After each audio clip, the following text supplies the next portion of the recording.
comfortable, and you can mute the tones down with our Blonde Expert treatments. It is so nice for people who are a little bit nervous to color their hair, but would like to do something without it being too permanent. So again, this is a semi-permanent color that washes out slowly of the hair, so there isn't that permanent factor of having to remove it with a lightener. We wanted this very dusty, slightly muted tone.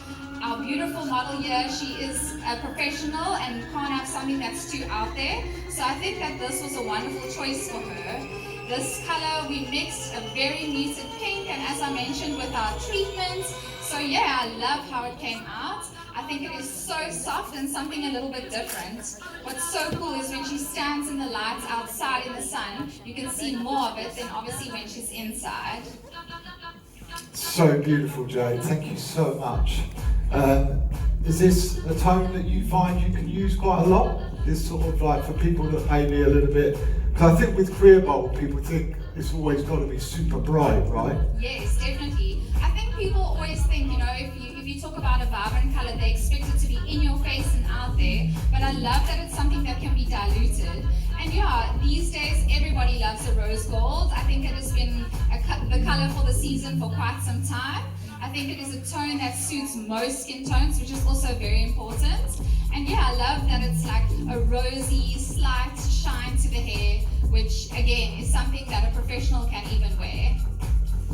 Love it. Thank you so much. So I'm just working through this middle section now. So what I've done is separated the head into 3 areas because that's where I need to remove the weight. So I've already pre-cut the baseline and put a few layers in it. So this is just more of a visual texturizing technique using the razor. But also by twisting the hair, you can see this beautiful wave. So actually when I blow dried the hair, it was straight. The fact that I twisted it into the ponies has created this beautiful kind of high-end luxe vibe, eh?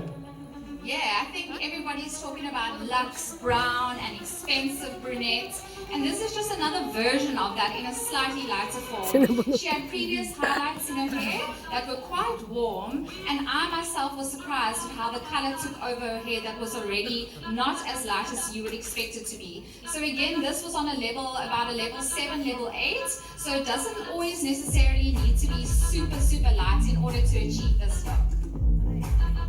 Okay, so I'm just going to work around the face now, just start to open up a few pieces around here because Soli's hair was quite heavy through that front, so even she found that it was kind of dragging her down. So I'm going to start to not only remove weight, but actually free up some ends through the front to give us like a really pretty undone sort of visual around the face.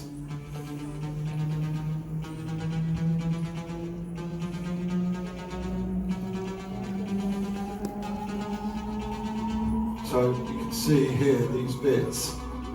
It's just nice if you elevate them and just knock them out. It keeps it super, super soft.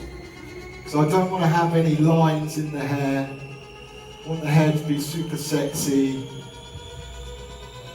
And it's really just freeing it up to create this gorgeous texture. And it actually shows the colour off more, right? Definitely. I like how the layers are coming through. You can actually see the lighter bits pop through and make it look nice and bright. Yeah, that's great. And also in here, in this area, on the curvature of the head, it's quite nice to take out a few shorter pieces just to give us a little bit more volume within that perimeter. Because I love the razor work, Andy. It's so good to like lift the hair that's so long. yeah, that's it. It's like, you know, it was funny because Sola was like, oh, you can cut my hair, it's fine, you can cut it short. And I was like, no, you've got beautiful hair. Like, I really wanted to keep it long. So I just felt like it needed a bit more movement within to give it that texture. So just working on the final section on the top here. So you can see how easily I put the hair up, and it was literally just these 3 ponytails, but that twisting of the hair gives this really lovely texture. This is the sort of texture that's quite hard to get, isn't it? Definitely. Unless you do it like this, you know. Especially on really long hair, the weight and the heaviness of the hair sometimes is quite tricky to get this bit of a wave in, but this looks so good. Thank you. You have to say that. Yeah.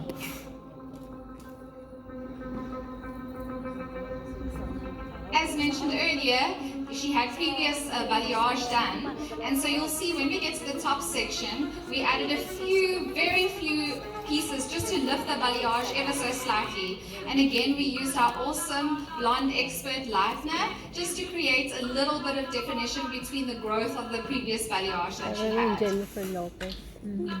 Okay, so I'm just going to start to brush this front out, and you're going to see now as I open up the face, it's really going to start to make a difference. I mean, she's got super sexy hair. This is how I would have my hair if I could, but I can't. So never mind. So let's work into these front sections here. And as Andy's adding some layering in, you can really start to see the rose gold start to